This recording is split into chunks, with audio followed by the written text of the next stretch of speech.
సినిమాల విషయం పక్కన పెడితే ఎప్పుడూ ఏదో విషయంలో వార్తల్లో నిలుస్తూనే ఉంటుంది మంచు మోహన్ బాబు ఫ్యామిలీ. ఈ మధ్య కాలంలో ముఖ్యంగా మంచు మనోజ్ విష్ణు మధ్య గొడవలు తారస్థాయికి చేరాయి. కుటుంబ విభేదాలు కాస్త వీధికెక్కాయి. అయితే ఈ గొడవలపై మంచు లక్ష్మి ఏనాడు మాట్లాడింది లేదు.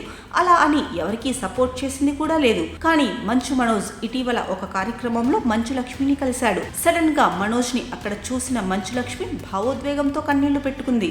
కుటుంబంలో జరుగుతున్న తగాదాల మధ్య మనోజ్ ను చూసిన మంచు లక్ష్మి చాలా ఎమోషనల్ అయింది. అప్పట్లో ఈ వీడియో నెట్టింట చాలా వైరల్ అయింది. అయితే తాజాగా ఈ విషయంపై మంచు లక్ష్మి రియాక్ట్ అయింది. రీసెంట్ గా బుల్లితెరపై ఓ షోలో పాల్గొన్న మంచు లక్ష్మి, నేను ఆ రోజు అక్కడ ఉన్నప్పుడు నా ఫ్యామిలీ నుంచి ఎవరూ లేరు. నా లైఫ్లో మనోజ్ ఒక ఇరిటేటింగ్ క్యారెక్టర్. సడన్గా వాడిని అక్కడ చూసేసరికి ఆనందంతో చాలా ఎమోషనల్ అయ్యాను. మన చుట్టూ ఎంతమంది ఉన్నా ఫ్యామిలీ మెయిన్. అక్కడ ప్రతి ఒక్కరూ ఫ్యామిలీతో వచ్చారు. కానీ నేను ఒక్కదాన్నే ఒంటరిగా ఉన్నట్టు ఫీల్ అయ్యాను. అదే సమయంలో మనోజ్ను చూసేసరికి హ్యాపీగా ఫీల్ అయ్యా. ఎలా ఉన్నా మా ఇద్దరి మధ్య బంధం వేరు అంటూ కాస్త ఎమోషనల్గా మాట్లాడింది మంచు లక్ష్మి. ఇక మంచు మనోజ్ మౌనిక రెండో వివాహం చేసుకున్నారు. అప్పటికే మౌనికకు ధైర్యం అనే కుమారుడు ఉన్నాడు. ఈ విషయం అందరికీ తెలిసిందే. మంచు లక్ష్మినే దగ్గరుండి మరీ వీరి పెళ్లి ఏర్పాట్లు కూడా చేసింది.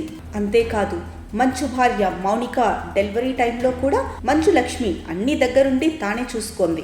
ఆసుపత్రిలోనే ఉంటూ ప్రతి క్షణం మౌనికకు ధైర్యం చెబుతూ తోడుగా ఉండేది. ప్రసవం అనంతరం మనోజ్ మౌనిక లక్ష్మితో పాటు ఆసుపత్రి వైద్యులతో దిగిన ఫోటో అప్పట్లో సోషల్ మీడియాలో తెగ వైరల్ అయింది కూడా.